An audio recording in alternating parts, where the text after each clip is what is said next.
So, Brock, do you want to play Here Comes the Pain? Let's do this!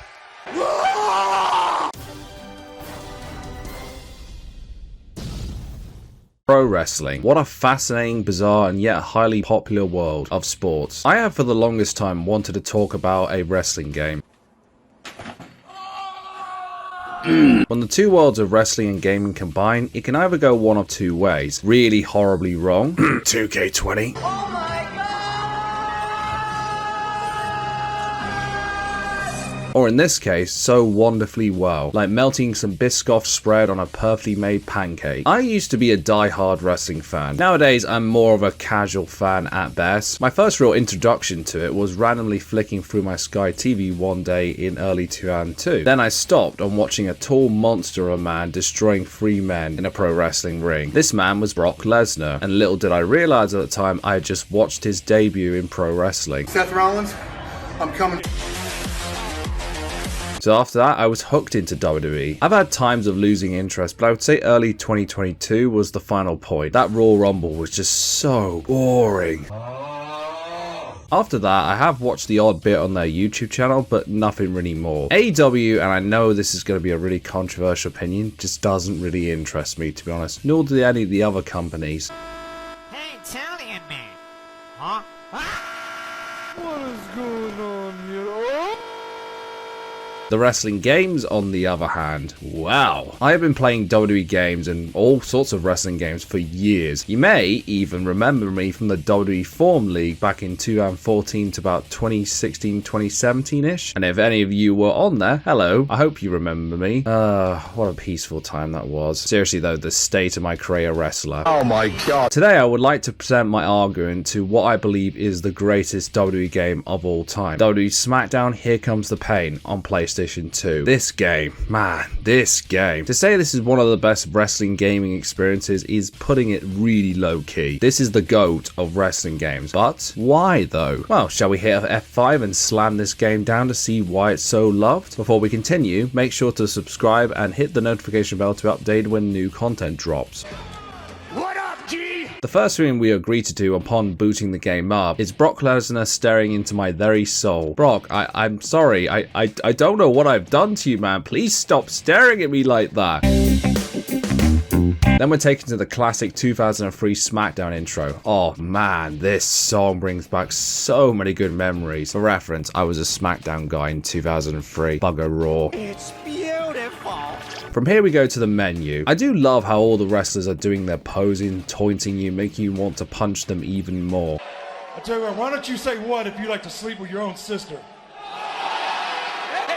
Before we talk about the different modes in the game, let's tackle the gameplay and the presentation. The entrances, man, I've got to say these look really good. Of course, for 2003, PS2 graphics cannot compare to the modern WWE games, but I don't really think they have to. There's a charm to these classical, old school wrestling game entrances. They honestly look really solid for the time, and the motions look pretty on point for the entrances back in 2003. Although some of them are a bit generic, where they just walk down the ring and kind of stand there, like lifeless, really. Which I guess makes the biggest star entrance look even better. Some of them look absolutely spectacular. For the time, you can definitely see how groundbreaking the entrances are, and were at the time. Wow, man. Oh, this is cool. That's us. We're gonna be together. So, how did the models look? Well, for the most part, pretty good for the PlayStation 2 era. It's weird though how WWE games have never really gotten the hair right on the wrestlers. Long hair in particular. The best way I can describe it is like seaweed. Even the faces look pretty good to their real life counterparts. All except Triple H. I don't know, man, his face looks a bit drunk. I am not fucking drunk. Can you tell the time? Yes.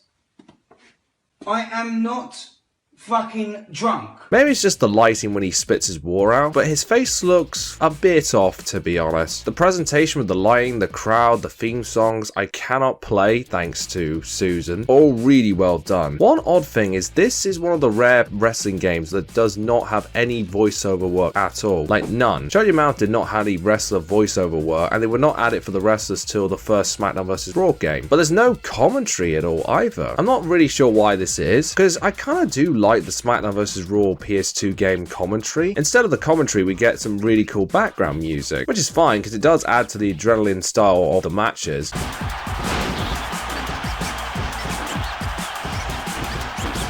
Overall, the presentation for the most part is excellent. You can really appreciate how much effort was put in by Ukes for the overall look of the game, how suited it was to how WWE was at the time. And looking back, you can get so absorbed within the atmosphere of the game and get really stuck into the game itself. A great job, Ukes. Well done. Perfect.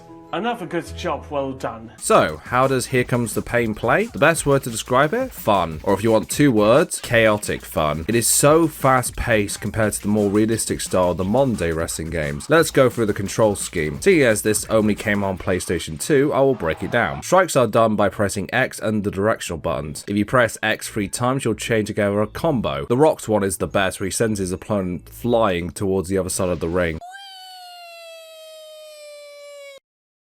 Grapple moves are done by pressing circle and a directional button. Each different directional button gives you a different type of grapple move. Power grapples are circle and up, submission grapples are circle and down, signature grapples are circle and left, and quick grapples are circle and right. Most of the moves look really good, and the moves look so painful, which is something I'd argue the 2K games don't really achieve. They look like they really hurt. This all builds up your bar so you can perform a finisher. I'll get to that later. You can also counter the strikes by pressing L2 at the right time, or the grapples by pressing R2 at the right time, which can lead to a lot of back and forth matches, especially in the times where you face the top tier wrestlers with insanely high stats. You can Irish whip people by just pressing the circle button, throwing them off the ropes, or aim to catch into a grapple or strike, or maybe aiming into the corner post. It works well enough, but the timing can be a bit off to catch them into a move off the ropes. You can also combine circle with square or X to pull them into the stunning animation set you up for a finisher. Speaking of finisher, this is done by pressing L1. The finishers look absolutely brutal in this game. Oh my, I think I might have gone a bit too far here. By having 2 SmackDown logos, which is the finisher equivalent in this game, by pressing L1 and L2 at the same time, you can steal your opponent's finisher. Oh, the irony! You can also perform taunts by moving the right analog stick in different directions. This is a great way to build up to a finisher faster. You can run by pressing triangle and pair it up with a strike or a running grapple move. The run is a bit awkward as you run in a straight line rather than being able to run around freely in 360 degrees. As a result, trying to hit a grapple on someone can be a bit of a pain in the arse. You little... Once you want to finish a match, you can hit circle and down to perform a pin, and to kick out of a pin you must mash as many buttons as fast as possible. This also applies to submissions. Once you damage a body part enough, you can lock on a submission, and once they reach the tap outside of the meter, they tap out. But man, these do a number on your hands and fingers, and if you're playing a few matches in a row, you'll feel like you've been punching a wall afterwards. Still, despite some dated nature of the gameplay, I still love it. I like my wrestling games to have a little bit of realistic elements to them, but I also want them to be, more importantly, fun. And Here Comes the Pain is definitely that. Sure, not everything is perfect, but no video game, in my opinion, is perfect. And if it's fun, dated or not, that's all that matters. They did a great job with everyone's moveset and nailed the fast-paced nature they were clearly going for with this game. This is truly the peak of the PlayStation 2 wrestling game library, and an absolute blast playing through the matches. And there are so many different match types to offer. Speaking of, I've been looking forward to this.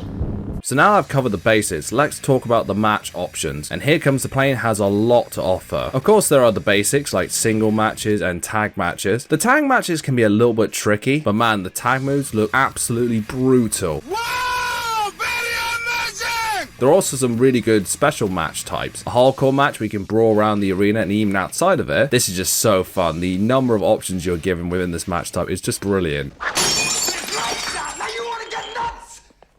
A first blood match where you have to bust your opponent's head open. I'm really glad wrestling does not do this as much anymore. We don't need a bloodbath every single pay-per-view match. I'm looking at you, Triple H. A lumberjack match, a singles match where each wrestler has a few friends outside the ring. Much like their managers, each lumberjack will try to grab the enemy of their ally and stun them. Temporarily, of course. I'm feeling so dizzy. A cage match where you need to climb up the sides of the cage and touch your feet on the outside. You can even jump off the top of the cage. A Hell in the Cell match, a cage match with a top on top of it, basically. I can't describe how satisfying it is to put your opponent through the top of the cell, and even chucking them off the side. Ladders / TLC matches, where you need to climb up a ladder and bring down a tile. These are so fun to play, and the amount of insane spots you can pull up with the weapons is just so funny and awesome at the same time. And crippling your opponents with weapons is always such an unnecessary, satisfying feeling. An Iron Man match where you try to score as many points than your opponent. Pinfall, submission, you get the picture. A submission match where you can only win by submissions, locking in holds to make your foes scream to the heavens and beyond. Here Comes the Pain also has 2 brand new match types. The Elimination Chamber, a ring surrounded by a massive cage. 2 wrestlers start out and another wrestler is released from the glass enclosures each minute, or pods if you prefer. The goal is to eliminate each wrestler by pinfall submission. With there being 6 people in this match, it can be a complete crazy ride. I do love whipping people into the glass pods and the chain wall. It's complete carnage. My boy. No, not you, my man. The other one, well, is a bra and panties match. Yikes, women's wrestling 2 and 3. Ooh, this is not aged well. The objective is simple. Strip your opponent down to their, well, bra and underwear. I have no knowledge of any of this. This is so bizarre. There's plenty of match types and there's a huge amount of range and options to them, so it's definitely a match for everybody. This also applies to the creation modes. There are a lot of interesting creation modes on offer here. You can create an appearance or create a wrestler, whichever you prefer to call it. It's alive, it's alive, it's alive. Create a moveset, create animation, create a stable. So many snacks, so little time. The create appearance mode for the game on the PS2 has a surprising number of options to play with. You can really create some decent looking characters. This also applies to the moveset options, although you do have to unlock some of the moves in the career mode. Create a taunt and create animation is a stage by stage mode where you create your own walking stance and your own taunt animations. So I decided to get my creative hands working, and seeing as I had recently finished Better Call Saul at the time of recording this, I present to you Saul Goodman in WWE. Hi, I'm Saul Goodman. Did you know that you have rights? The Constitution says you do, and so do I. Put him in a match type against Eric Bischoff, and he won, of course, what I like to call the Goodman Salt. Lightning bolt shoot from my fingertips! Finally, there's create a stable, where you can create a stable of different wrestlers with unique moves and entrances, and there are plenty of people on the roster to use. So let's talk about the roster. Here Comes the Pain might have one of the best wrestling game rosters of all time. Here are just some names off the top of my head. Brock Lesnar, Goldberg, Scott Steiner, John Cena, Triple H, Chris Jericho, Shawn Michaels, Randy Orton, Edge, Rob Van Dam, Undertaker, Kane, and that is just the tip of the iceberg. It's an impressive roster. Truly wonderful. And you can lock some more legends too. It's one of the best rosters of any wrestling game I've ever seen, and use them in so many different match types and the career mode. Speaking of the career mode, let's talk about that. Sometimes foreshadowing is relatively obvious. Now for me, we have the highlight of Here Comes the Pain, the career mode. This mode is a 1-year storyline that lasts just from after WrestleMania to next year's WrestleMania. You can use a created character or an existing wrestler. I decided with the latter. I love you, Saul, but against Goldberg, that would not end very well for Goldberg. From the start, you can change different wrestlers to different shows and see what stables are available already. Now, time to pick our wrestler. Let's see, a good selection here. Oh my god, they have Scott Steiner! Yep, I think I found my choice, and I can now use as many Scott Steiner memes as possible now. He's fat! So let me take you through my journey through Here Comes the Pain story mode as Big Papa Pump. Put 585 out for starters. Yeah, buddy. Lightweight. We start off the career mode with a series of black and white collection of cutscenes, with the wrestler you choose talking about why they're in wrestling. The roar of the crowd, the adrenaline, and the view from the ring, from their point of view, is unbelievable. Wow, what a view. Kicking off the mode, we start off on the Raw after WrestleMania 19, and the first person Steiner is introduced to is Eric Bischoff. Eric is the Raw GM. As he explains, he oversees the show and welcomes us to Monday Night Raw. Man, I love the Ruthless Aggression Raw theme song. It's just so nostalgic. My favorite time period of wrestling. Let's take a moment to talk about the season modes menu. We have a number of different options available to us. You can move around the arena and bump into different wrestlers and talk to them. These are some fun interactions, and you can nab some superstar points along with them if you choose the right options. I'm about to get medieval, man. You can also talk to the show's GM to check your superstar points, be transferred to a different show, or request a title shot. For Raw, with me playing as Scott Steiner, you can request a Intercontinental Championship match, basically the mid-card belt of Raw, a World Tag Team title shot, or a Hardcore title shot, a title that can be defended all around the arena 24/7. I will pass on that option. I remember playing this mode as RVD years ago, and he was the default Hardcore champion. It was a pain in the ass having to defend this thing every flipping 5 minutes. You also have a shop zone, where you can use the money you've earned in matches to buy arenas, attires for different wrestlers, old school legends, movesets, different bra and panty colours for the divas, and divas loading screens. But why would you want to buy that? I see you browsing them.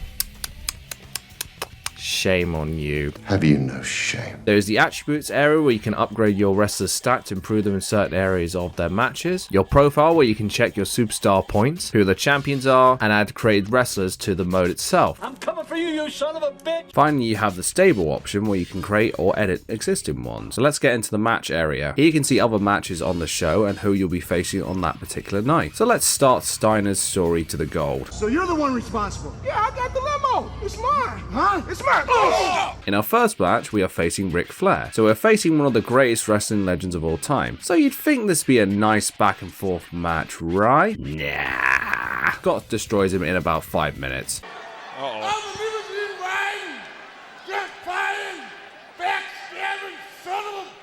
So after destroying an elderly man in minutes, I thought I would treat Scott to a title shot. So after talking to Eric, I decided to go after the IC title. So we will be facing Christian. Despite him having 2 finishes at the start, the cheeky little bastard, he taps out very quickly to the Steiner recliner. A pretty good starting point, I think. I am the king! On the same show, we get a Vince McMahon promo, and that walk... that is a power walk if I've ever seen one. Vince specifically calls out Steiner as a great talent, but warns him that he is the boss and he will either make Steiner or break him. It's all about the money. For the next week's Raw and Backlash, Scott is not booked on either show. You gotta be kidding me. Charlie Haas is on this show, but not the IC champion. However, my rage turns into curiosity after the show finishes. Jerry Lawler approaches him with an offer of a World Tag Team title shot. So there's plenty of people on the Raw roster to be tagging with. Who's my partner gonna be? Kane, Steiner, and Kane. Well, rest in peace the Raw Tag Division. Might as well just give us the belts right now. So on the following Raw, we meet up with Kane for the first time. As a nice token gesture, he gives Scott his autobiography, Through Fire and Blaze, Kane's Real Story. So for the next few weeks, Kane and Scott tear through the Raw Tag Division. I even have a good name for their team. Drumroll please. The Flammable Freaks. Catchy, huh? I mean, it's alright, like... Even though the two get into a mini argument at one point, it's nothing to stop this dominating duo. Finally, we get confronted by the Dudley Boys, who are the tag champions of Raw. They even, out of the kindness of their heart, allow us to pick the pay-per-view match type for Judgment Day. I chose a TLC match. Praise, motivation. You know, I know he loves sugar, but I checked my pocket. I don't have no donuts. I don't have no cheeseburger.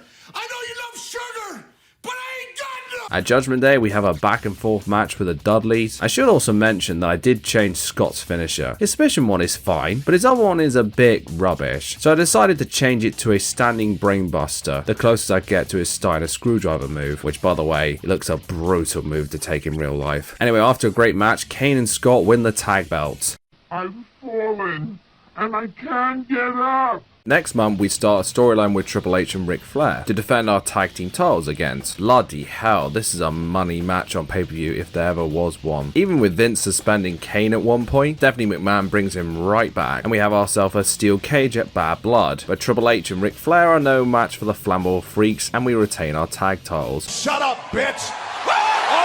The next storyline in the season mode is probably the oddest one. After the pay-per-view, Jonathan Coachman asks Scott if he's interested in having a female manager. The two choices are Trish Stratus and Stacy Keibler. I decided to go with Stacy as they were a managing wrestler duo back in 2003. No funny business. Two work well together. She even makes Scott a homemade pie. Not that type, you dirty buggers. And they get very personal with each other. A dirty, filthy slob. And then suddenly, Stone Cold Steve Austin appears. There's a tube of toothpaste. What you do is you pour some of this out on a little toothbrush and you scrub them fucking gimmicks in your mouth. They're called teeth. Austin takes a weird interest in Stacy and proposes a match. Scott accepts, but it's actually Stacy versus Stone Cold Steve Austin. The match goes about as well as you would expect. I tried as a manager, but it just was no good. Austin wins and then gets custody of Stacy. Probably the weirdest and probably the worst storyline of the entire season mode. Well, that sucks. The next month is not that interesting. Mostly just Scott defending his IC title against anyone he comes across. Can't wait for that match at SummerSlam. What? I'm not booked on SummerSlam? Seriously, Vince, what is going on with the booking, man? You have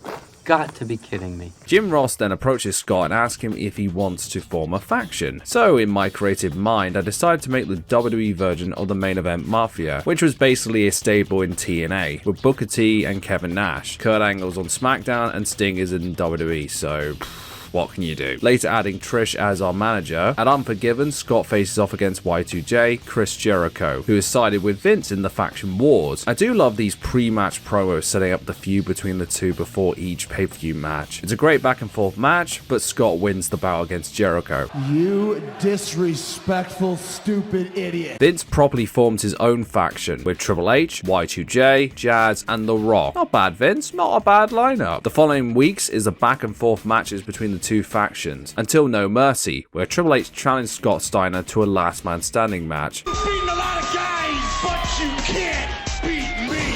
Scott defeats the world champion in a non-title match, but then RVD comes out at the end and joins up with Triple H, joining the faction of Vince, and they proceed to beat up Scott together. How could you do this to me? Embarrass me like this? After weeks of more matches between the two factions, to counter RVD, Brock Lesnar joins the faction. This all builds up to Survivor Series with a 6-man Elimination Chamber match. It's all the members of Vince's faction versus Scott Steiner alone. Fuck. A fun match later, Scott emerges victorious. This leads into the world title feud between Triple H and Scott. On Raw, Scott beats Triple H for the title, but Triple H steals the title right back afterwards, attacking Scott.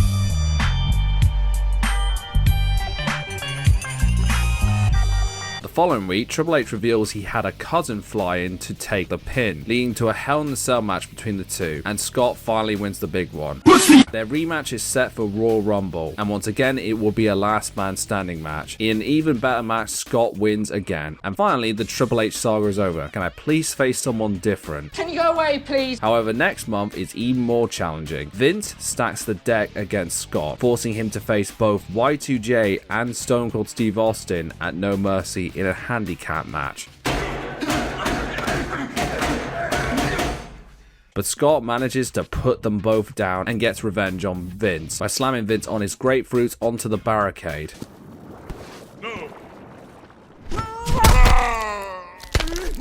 Now we come to the final month of the season mode, and it's WrestleMania. And with Scott as the world champion, who is he facing at the biggest show of the year? Lesnar versus Steiner. Damn. The match gets a great build up and lots of back and forth promo between the two, finally leading to WrestleMania 19. Scott even gets a special entrance flying down from the top of the arena on a zip line. How on earth would that even hold up a man of Scott Steiner's weight? Because the laws of science differ fundamentally from those of Brock is by far the toughest person in the season mode. His stats are ridiculously high. I mean, he is the cover star, but damn, this guy is tough. Why won't you die? It was a tough back and forth match, but after stealing an F5 and a Steiner recliner, Brock passes out and Steiner retains. You win. Perfect. The two share respect for each other after the match. The season mode ends in the same style as it started, in a black and white filter, with Steiner walking past everybody through the curtain to the ring, ending Here Comes the Pain season mode. So, how was the season mode as a whole? Fantastic. I never knew where the storylines were gonna go, and that kept it really engaging. And there's a lot of different branching options to choose from, which increases a lot of replay value, making you want to play it over and over again with different wrestlers on different shows. It definitely keeps you on your toes. I mean, what else could you ask for a season mode? And you're having a great time. I am. Sure, it could be a bit repetitive facing the same people over and over again, but it actually felt fun and rewarding to win titles and win storylines. I would say personally this is the best season mode of any wrestling game, and well worth a playthrough at least once, if not more. Well done THQ and Ukes. I'm so proud of you. Congratulations. In conclusion, Here Comes the Pain is a fantastic game. One of, if not the greatest wrestling games ever made. Dated in parts, for sure, but maybe it's just nostalgia talking, but I get so much enjoyment out of this game more than any of the recent 2K WWE games. It does exactly what you do, but better. It just has so much to offer. In the matches, the season mode, with all the wrestlers you can unlock, there's just so much layers to this game. It's got mostly good gameplay, solid presentation, fun creation mode, and a standout season mode that is worth playing multiple times over and over again with different people. 20 years later, is it still a worthwhile experience? Well, yeah, I think so. I had an absolute blast playing this game, and I would highly recommend it to anyone who's never played it. So, shall we end this video with one last Scott Steiner promo? You know, they say all men are created equal, but you look at me and you look at Small Joe, and you can see that statement is not true. See, normally if you go one-on-one with another wrestler, you got a 50-50 chance of winning. But I'm a genetic freak, and I'm not normal. So you got a 25% at best at beating me. And then you add Kurt Angle to the mix, your chances of winning drastically go down. See, the three-way at Sacrifice, you got a 33 1/3 chance of winning. But I got a 66 2/3 chance of winning because Kurt Angle knows he can't beat me, and he's not even going to try. So, Samoa Joe, you take your 33 1/3 chance minus my 25% chance, and you got an 8 1/3 chance of winning at Sacrifice. But then you take my 75% chance of winning, if we used to go one-on-one, and then add 66 2/3%, I got 141 2/3 chance of winning at Sacrifice. See, Joe, the numbers don't lie.